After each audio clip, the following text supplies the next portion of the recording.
Salam,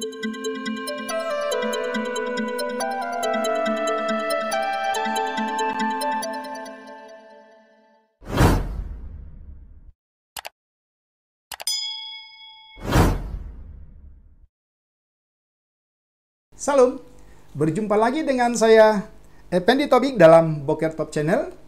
Kali ini kita akan bersama-sama masuki satu bagian dari renungan yang memang sudah terlalu lama saya tidak mengupload bagian ini, yaitu sate enak saat teduh sejenak. Saya berharap semua saudara kekasih-kekasihnya Tuhan dapat menikmati kebenaran firman Tuhan yang akan saya bagikan hari ini bagi kita. Kita akan bersama-sama membaca 1 Raja-Raja pasal yang pertama ayat 1 sampai dengan ayat yang ke-10. Namun saya hanya akan membaca ayat pertama sampai dengan ke-4. Ayat-ayat lainnya kita akan membahas dalam penjelasan-penjelasan yang akan saya uraikan nanti. Hari tua Daud dan soal penggantinya. Raja Daud telah tua dan lanjut umurnya, dan biarpun ia diselimuti, badannya tetap dingin. Lalu para pegawainya berkata kepadanya, "Hendaklah dicari bagi tuanku raja seorang perawan yang muda untuk melayani dan merawat raja. Biarlah ia berbaring di pangkuanmu sehingga badan tuanku raja menjadi panas." Maka di seluruh daerah Israel dicarilah seorang gadis yang cantik, dan didapatilah Abisak, gadis Sunem, lalu dibawa kepada raja. Ayat yang keempat. Gadis itu amat cantik, dan ia menjadi perawat raja dan melayani dia. Tetapi raja tidak bersetubuh dengan dia. Hari ini kita akan membahas satu tema yang menurut saya ini sangat tepat dengan semua kondisi-kondisi yang kita hadapi hari-hari ini, yaitu akhir kekuasaan yang menyedihkan atau akhir kekuasaan yang mengenaskan. Kita tentu pernah merasakan dipimpin oleh seorang pemimpin yang menjadi figur, menjadi idola. Dan dia melakukan banyak hal, dia berkarya, bekerja, mensejahterakan rakyat, berusaha demi kesejahteraan bangsa dan negaranya. Dan pemimpin yang demikian adalah pemimpin yang dicintai rakyat dan diingat selama-lamanya. Namun di akhir karir atau di akhir pemerintahannya sangatlah tragis, berakhir dengan satu situasi yang sangat menyedihkan. Bahkan bukan hanya itu, di akhir karir atau jabatan seorang pemimpin ini, dia meninggalkan noda-noda hitam, bahkan perpecahan di antara bangsanya. Itulah sebenarnya pengalaman seorang yang bernama Daud. Kita tahu siapa Daud yang sesungguhnya. Sejak dia dinobatkan menjadi raja, kemudian dia menjadi pengawal pribadi dari raja yang bernama Saul, kemudian dia menjadi pahlawan perang, kemudian dia melayani, bahkan banyak karya yang dia ciptakan demi kesejahteraan rakyatnya. Tidak ada yang tidak mengenal karya Daud. Bahkan kalau kita membaca nyanyian-nyanyian di dalam kitab Mazmur, tidak kurang dari 73 bicara tentang keagungannya, seluruh seluk-beluk hidupnya. Namun itulah yang kita akan renungkan hari ini. Di akhir kekuasaan Daud, ya, itu ada kondisi yang sangat menyedihkan dan sangat mengenaskan. Mari kita perhatikan yang bagian yang pertama. Kalau kita memperhatikan ayat-ayat yang saya sudah bacakan tadi, kita menemukan di situ kelemahan Daud, tetapi sekaligus nanti di ayat 5 dan sampai dengan ayat 10, ada kudeta dari anak sulungnya yang bernama Adonia. Kita perhatikan, kekuasaan Daud ini berakhir dengan situasi yang mengenaskan. Mengapa? Ada dua faktor utama yang terlibat atau yang dapat kita lihat dalam teks itu. Yang pertama, kelemahan Daud dan ketidakmampuannya bertindak tegas. Perhatikan ini. Jadi ini dia menjadi pemimpin yang begitu sungkanisme gitu ya. Padahal kita tahu dia adalah seorang gagah perkasa. Dialah yang menghalau musuh-musuh Israel. Bahkan dialah raja yang mempersatukan kerajaan Israel kurang lebih 25 tahun lamanya. Tetapi ketika dia berhadapan dengan seorang Adonia, ini anak kedua yang mencoba membuat kudeta sesudah Absalom anaknya, maka dia tidak berlaku tegas. Ini yang kita lihat. Yang kedua, di sisi yang lain, ambisi anaknya Adonia yang berkeinginan kuat untuk menggantikan ayahnya yang didasarkan pada aturan keturunan pada waktu itu, bahwa yang seharusnya menjadi raja adalah Adonia. Kita perhatikan. Maka kita melihat ada faktor-faktor yang melemahkan. Apa faktor-faktor yang melemahkan Daud?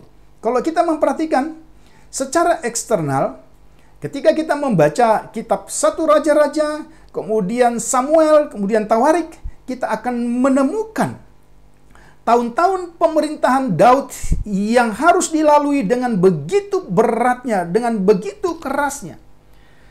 Ada kurang lebih 25 tahun dia menjadi seorang pelarian bersama tentara-tentaranya dari musuh bebuyutannya yang bernama Saul. Bahkan dia harus terus-menerus berjuang, bahkan membangun negaranya dengan segala upaya. Nah, di akhir kekuatannya inilah dia kemudian mengalami apa yang kita kenal dengan kudeta. Nah, kalau kemudian yang kedua, secara internal, ya, serangkaian bencana yang menimpa dia di akhir pemerintahannya. Kita tahu apa yang terjadi. Perzinahannya dengan Batseba, sehingga dia melakukan pembunuhan dengan taktik yang begitu keji untuk menutupi dosanya. Bukan hanya itu, dosa orang tua ini turun kepada anak-anaknya. Ya, ada pemerkosaan yang dilakukan Amnon terhadap saudara tirinya Tamar, sama-sama anak Daud. Kemudian ada pembunuhan Amnon oleh Absalom, saudara kandung Tamar. Apakah itu sesuatu yang kita lihat di dalam teks ini? Kemudian pemberontakan Absalom dengan kekacauan yang parah, ya, yang disusul dengan kematiannya, dan ini menimbulkan dampak emosional yang besar terhadap Daud. Itu kita bisa baca dalam 2 Samuel pasal 18 ayat 32 sampai pasal 19 ayat 8. Kemudian dosa Daud yang tidak kalah seriusnya ketika dia melakukan sensus, ketika dia merasa dia sudah menjadi raja yang gilang gemilang. Dia mulai melakukan penghitungan-penghitungan tentaranya yang sebenarnya menjadi perbuatan yang keji di mata Tuhan. Dan kita tahu akibatnya. Bukan hanya Daud, tapi seluruh bangsa Israel mengalami tulah dan kutuk dari Tuhan yang kita kenal di dalam perjanjian lama. Saudara, ini faktor-faktor yang melemahkan dia. Meskipun kita tahu kelemahan yang dijelaskan dalam ayat 1 memang adalah kelemahan secara fisik. Dan kita tahu apa yang dibuat para ajudan atau para menteri, pejabat-pejabat yang ada di sekitar Daud pada waktu itu. Dan mereka memberi saran dan melakukan diaterapi, memilih seorang perawan yang berstatus sebagai selir, melayani Daud sebagai perawat. Harus digarisbawahi, melayani Daud sebagai perawat. Kalau kita memperhatikan diaterapi ini sebenarnya menurut para ahli merupakan sebuah resep medis yang memiliki kesamaan dalam prosedur darurat modern untuk mengobati apa yang kita kenal dengan hipotermia, di mana diantaranya panas tubuh orang yang sehat digunakan untuk membantu menghangatkan korban yang menderita. Tetapi sesungguhnya ini hanyalah kelemahan yang bersifat fisik Dan kalau kita bandingkan dengan semua kelemahan-kelemahan yang dialami oleh Daud di akhir jabatannya, itu sangat luar biasa. Mari kita simpulkan sejenak. Ayat 1-4 menjelaskan kepada kita kelemahan Daud yang disebabkan banyak kegagalannya. Garis bawahi. Ya, di tengah-tengah gilang gemilang keberhasilannya ternyata secara terselubung. Ya, karena merasa sudah menjadi pemimpin yang tenar, karena merasa sudah menjadi pemimpin yang disayangi oleh rakyat, dia jatuh di banyak garis hidupnya. Ya, peristiwa-peristiwa yang terjadi di dalam keluarganya berdampak buruk kepada pemerintahannya. Ini yang kita perhatikan. Yang kedua, di sisi lain, ambisi jahat anaknya Adonia untuk mewarisi tahta Daud dengan cara-cara kudeta. Itu yang kita melihat dari ayat 1 sampai dengan keempat. Mari kita lihat. Ya, yang kedua dari bagian ini, percobaan kudeta Adonia dari ayat 5 sampai dengan ayat yang 10. Sebagaimana saya jelaskan tadi, maka kelemahan Daud itu menjadi faktor penting bagi kudeta Adonia. Jadi ini sesuatu hal yang luar biasa. Ketidaktegasan seorang pemimpin kepada anaknya. Ya. Maka terjadilah apa yang kita kenal dengan kata kudeta. Ya. Ia membentuk faksi bersama Yoab, kepala staf militer Daud. Perhatikan, ini orang-orang Daud semua yang akhirnya mengikut kepada anaknya Adonia. Dan juga seorang imam besar yang bernama Abiatar. Ya, faksi ini memaksa Daud dengan memberikan a fait accompli, artinya bahwa sudah seperti inilah kondisi Daud dan raja. Jadi mereka mencoba menjelaskan itu bahwa ini harus diganti. Ini harus segera terjadi pergantian raja dan penggantinya haruslah Adonia. Kira-kira seperti itu. Kalau kita mengerti fait accompli, gitu ya. Kemudian kita lihat apa yang menjadi klaim Adonia sebagai pewaris tahta Daud. Klaim Adonia atas tahta Daud merasa dibenarkan karena ia tampaknya adalah anak tertua yang masih hidup, sehingga menempatkannya dalam suksesi. Meskipun memang tidak ada pola suksesi yang normal yang ditetapkan di Israel. Jadi secara aturan masyarakat, aturan hukum yang sementara memang Adonia harusnya menjadi raja. Tapi kita memperhatikan, bukan hanya itu. Karena kerajaan Daud adalah juga kerajaannya Tuhan. Ini yang kita perhatikan. Dia pasti tahu bahwa upacara ini bertentangan dengan kehendak Allah dan keinginan Daud secara eksplisit. Kalau saudara baca 2 Samuel 12 ayat 24-25 dan seterusnya, dengan teks-teks paralelnya itu, maka saudara akan lihat bahwa sejak Salomo diberi nama Yedija, maka orang yang dikasihi Tuhan inilah sebenarnya orang yang diinginkan Tuhan menjadi raja. Ini yang kita perhatikan, ya. Jadi walaupun ada norma-norma, walaupun ada aturan-aturan masyarakat, tapi jangan lupa, ketika kita bicara tentang kerajaan Daud, kerajaan Israel dalam kepemimpinan Daud, itu adalah kerajaan yang diinisiasi oleh Tuhan sendiri. Ini yang kita perhatikan. Dia katakan di dalam ayat yang kelima, aku akan menjadi raja. Karena Adonia adalah pewaris tahta berikutnya setelah kematian Absalom. Kita tahu juga bahwa Absalomlah pertama pembuka kudeta itu bagi Daud. Ya, maka pernyataan itu sesuai dengan adat istiadat Israel dan negara-negara tetangganya. Ya, betul. Hukum-hukum di negara-negara tetangga Israel menetapkan bahwa anak laki-laki tertua yang masih hidup selalu mendapatkan posisi istimewa. Demikian jugalah orang Israel memberikan kepada anak laki-laki sulung seluruh bagian ganda dari harta warisan dan menetapkannya sebagai kepala keluarga. Oke. Praktik ini memang merupakan norma dalam keluarga tapi juga dalam kerajaan. Ya.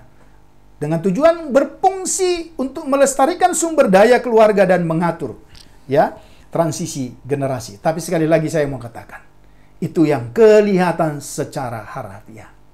Karena kita tahu gerak-gerik Adonia sejak awal pun sebenarnya adalah punya ambisi yang jahat. Sehingga nanti kita akan lihat apa yang dia lakukannya untuk merebut kerajaan Daud yang belum waktunya itu. Kita perhatikan.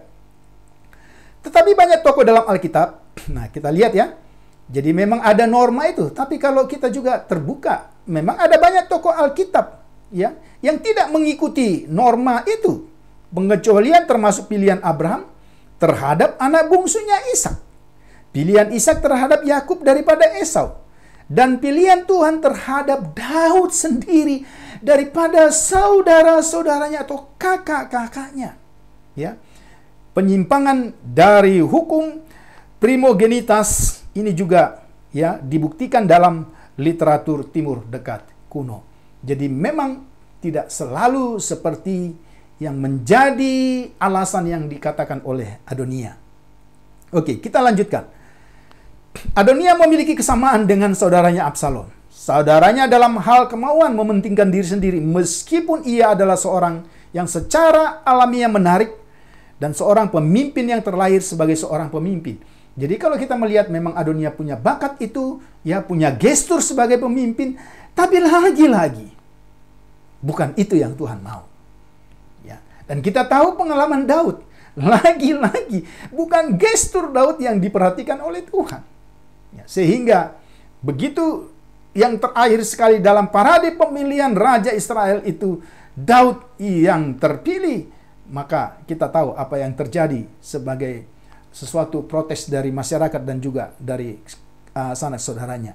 Ya, ayat 6 ini mencatat kegagalan Daud dalam hal mendisiplinkan Adonia sebagai seorang anak. Ya, kita perhatikan. Banyak kegagalan Daud ini disebabkan oleh hilangnya, perhatikan, kredibilitas moralnya sendiri karena perselingkuhannya dengan Batseba. Hati-hati. Menjadi pemimpin sepintar apapun, segagah apapun, disenangi sebanyak mungkin orang pun, tetapi kalau pemimpin menyimpan dosa, Tuhan akan tunjukkan. Ini yang kita lihat di akhir kehidupan Daud yang mengenaskan. Oke? Ya, Adonia menyiapkan kereta. Kita lihat. Ini yang pertama dia lakukan. Parade kekuasaan. Ya, dia mencoba mempertontonkan ke seluruh rakyat Israel pada waktu itu bahwa dia sebenarnya sudah menjadi raja. Dia menyiapkan kereta dan kuda dengan 50 orang untuk berlari di depannya. Pasal 1 ayat 5. Kereta-kereta perang Israel biasanya diawaki oleh seorang pemanah, pembawa perisai, dan seorang pengemudi yang membawa tombak. Kereta-kereta perang tidak hanya merupakan senjata yang strategis, namun juga, ini dia, merupakan lambang kekuasaan dan otoritas. Inilah yang coba dipertontonkan Adonia, ya, supaya semua orang memberikan legitimasi bahwa dia sebenarnya sudah menjadi raja.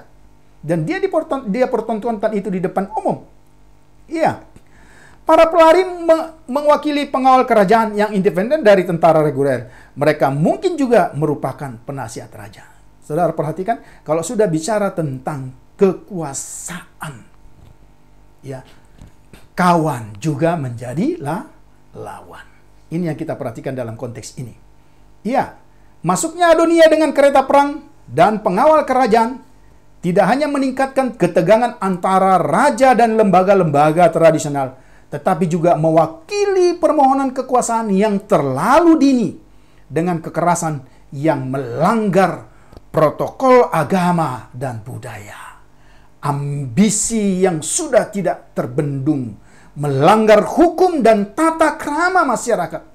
Sehingga ada banyak orang yang tersakiti, yang tidak disadari oleh seorang pemimpin yang tidak lagi punya kekuatan untuk bersikap tegas. Ini yang kita perhatikan.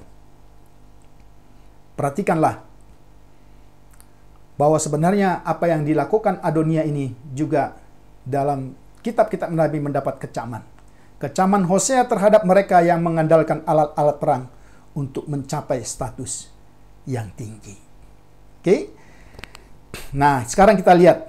Sesudah melakukan parade kekuasaan, yang kedua yang dilakukan apa? Dia membuat para pendukung kudeta, ya, dunia untuk berkuasa, menimbulkan dua faksi di kerajaan yang dipimpin oleh Daud. Ada faksi pertama, kelompok yang mendukung Adonia.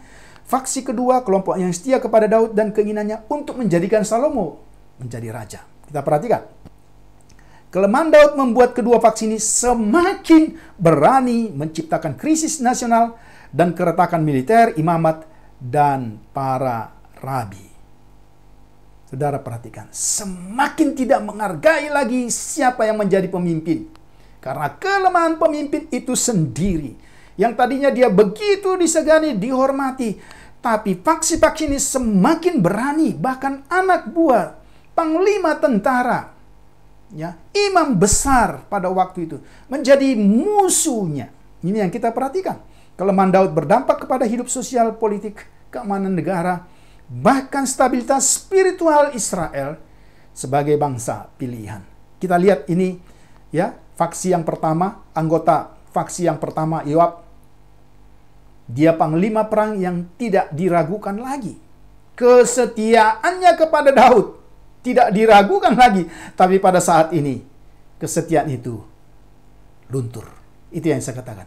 Ketika kita bicara kekuasaan, kesetiaan itu bisa menjadi luntur. Ya, kita perhatikan ini. Dengan berpihak kepada Adonia, Yoab secara sadar menentang pilihan Daud dan Tuhan. Dia tahu betul untuk memilih Salomo sebagai pengganti Daud dan melakukan yang terbaik untuk menggagalkan kehendak Daud.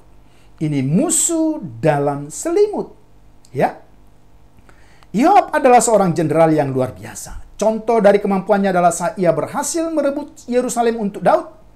Dia tidak pernah goyah dalam kesetiaannya kepada kerajaan Daud, tapi tidak setia kepada keinginan Daud dalam mendukung Adonia untuk naik tahta.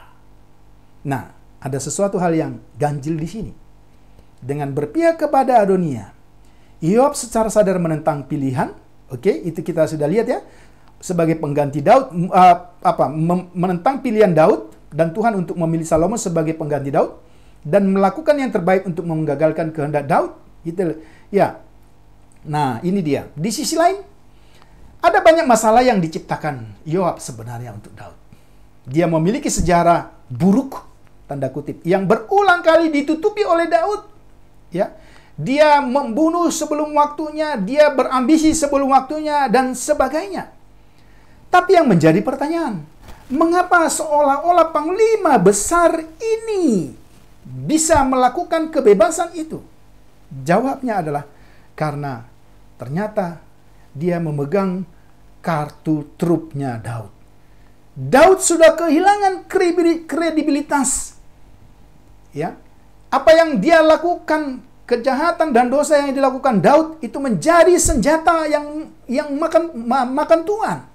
Sehingga Yoab seolah-olah bebas untuk melakukan itu. Ini yang kita perhatikan. Yang kedua, Abiatar sang imam besar. Ya, ini juga adalah pendukung aktif Adonia. Dia adalah orang satu-satunya yang selamat dari pembantaian Abimelek, imam besar, dan keluarganya oleh Saul. Dia melarikan diri kepada Daud di Keila dengan membawa baju efod bersamanya. Ia menjabat sebagai imam besar pada masa pemerintahan Daud dan tampaknya dia adalah imam besar yang senior daripada imam besar yang lain yang bernama Zadok. Ini kita perhatikan ya. Sejak Daud mengembalikan tabut ke Yerusalem, Zadok menjadi lebih terkenal karena ia menjadi imam di kemah suci di Gibeon.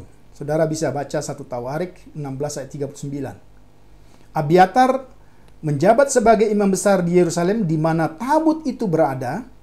Namun karena Gibeon adalah lokasi kemah suci dan tempat ibadah utama, menurut Raja-Raja 1 Raja-Raja 3 ayat 4 sampai dengan 15, sampai saat bait suci dibangun, tampaknya Zadok atau imam besar Zadok secara umum dianggap sebagai imam besar secara de facto. Ya, saudara perhatikan ini, ya. Semuanya akhirnya terbongkar. Persaingan di antara bawahan-bawahan Daud itu kelihatan. Antara imam besar yang satu dengan imam besar yang lain kelihatan. Kemungkinan besar ada kecemburuan profesional yang berkembang, yang kemudian menyebabkan Abiatar mengambil posisi yang berlawanan dengan Sadok. Ya, ada faksi koalisi yang tidak mau ikut-ikutan kepada kudetanya Adonia, faksi koalisi yang tetap setia kepada Daud. Ya, kita bisa lihat yang pertama itu Zadok, ya. Dia keturunan Eliezer, anak ketiga Harun, imam besar, oke. Dia memiliki peran sebagaimana Abiatar, seperti yang saya jelaskan tadi, namun dia punya peran yang lebih dikenal masyarakat secara fakta. Karena apa? Karena dia melayani di Gibeon, di mana kemah suci itu hadir. Oke, kita perhatikan itu. Nah, ini kita lihat ya. Jadi kemudian yang berikutnya adalah Benaya dari Kabsel, anak Yeyada atau Yoyada, terkenal sebagai salah satu yang terbesar dari 30 pahlawan Daud. Itu kita bisa lihat dalam 2 Samuel 23 ayat 20 sampai 23 dan paralel dalam 1 Tawarik 11 ayat 22 sampai 25. Daud menempatkannya sebagai kepala pengawal, yaitu orang Keret dan orang Pelet. Saudara silakan lihat referensi yang saya cantumkan. Kemudian Nathan, nabi yang memainkan peran penting dalam pemerintahan Daud. Daud telah menemuinya untuk menyatakan keinginannya untuk membangun sebuah bait suci bagi Tuhan. Dan melalui Nathanlah Tuhan menjawab dengan perjanjian Daud yang tercatat dalam 2 Samuel pasal yang ke-7.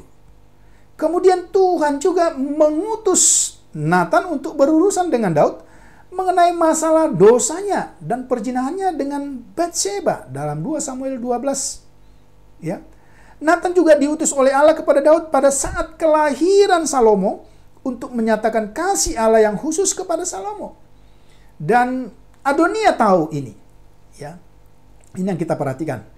Kemudian Simea dan Rei, tokoh yang tidak dikenal, ya. Meskipun Simei kemungkinan adalah Simei, anak Ela, kita bisa lihat dalam pasal 1 Raja-Raja pasal 4 ayat 18, yang ditunjuk oleh Salomo sebagai salah satu dari 12 gubernur distrik dalam 1 Raja-Raja 4 ayat 7. Kemudian yang kelima, pengawal khusus yang disebut dengan Giborin, ya, atau boleh dikatakan orang-orang gagah perkasa, ya. Pasukan ini digambarkan dalam 2 Samuel 23 mulai dari ayat 8 sampai pasal ayat 39 sebagai Giborim, ya. Ini yang kita lihat. Jadi mereka ini adalah koalisi yang tidak bergabung dengan kudeta Adonia. Kemudian yang ketiga yang dilakukan oleh Adonia, ya, saya memakai istilah pesta perjamuan politik Adonia. Meskipun dia mencoba meniru-niru sebagai pesta rohani, tapi sesungguhnya itu adalah pesta perjamuan politik Adonia. Dia menyembelih korban domba, sapi, dan anak sapi yang digemukkan di batu Zobelet dekat Enrogel. Ya, kita tidak dijelaskan apa dalih alasan religinya. Tapi karena sesungguhnya ini adalah intrik politik untuk mendukung atau mendapat dukungan dari sebanyak mungkin orang, termasuk pemimpin-pemimpin daerah wilayah pada waktu itu, sekaligus juga dengan masyarakat. Dan kalau kita memperhatikan di situ, ya, pesta ini tentu tidak dihadiri oleh kelompok koalisi, termasuk yang saya katakan tadi, ada Nathan, ya, ada Zadok dan Benaya. Mereka tidak diundang karena pastilah, ya, agenda utama dari perjamuan politik itu adalah membicarakan kekuasaan dari Adonia. Ini yang kita lihat, ya. Upaya Adonia untuk merebut tahta kerajaan dimulai dengan pertemuan seremonial para pendukung Absalom ya, pendukungnya, Absalom telah memulai kudetanya dengan cara yang sama. Jadi ini kudeta yang kedua sesungguhnya. Partisipasi Abiatar, Yoab dalam ritual pengorbanan dan perjamuan bersama memberikan aura legitimasi pada acara tersebut. Teman-teman bisa membayangkan. Di situ ada pemimpin militer tertinggi, Yoab. Kemudian di situ ada imam besar, pemimpin religi tertinggi. Kehadiran dua sosok ini memberikan aura legitimasi meskipun itu palsu. Ini yang kita lihat. Maka mari kita simpulkan. Oke? Yang pertama, kegagalan Daud untuk bersikap tegas terhadap Adonia menjadi angin segar untuk mewujudkan ambisinya menjadi raja. Adonia menghalalkan segala cara untuk merebut tahta ayahnya. Ya, ia melakukan pawai kekuasaan di hadapan rakyat untuk mendapat dukungan. Ia membentuk paksi yang beranggotakan tokoh-tokoh politik, militer, agama. Ia melakukan perjamuan politik untuk menggalang dukungan dan menetapkan diri sebagai raja. Ambisi yang diwujudkan dalam kudeta ini yang paling penting disadari oleh semua yang terlibat, baik pemimpin maupun orang-orang yang mendukung kepemimpinan yang tidak benar. Akibatnya adalah kepada masyarakat luas, berdampak secara sosial, politik, keamanan, agama, dan sebagainya. Terjadi banyak kutub-kutub di tengah-tengah masyarakat.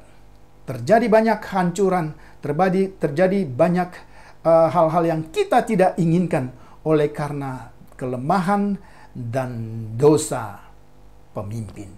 Kiranya sate enak saat teduh sejenak kali ini bisa memberkati kita semua. Salam.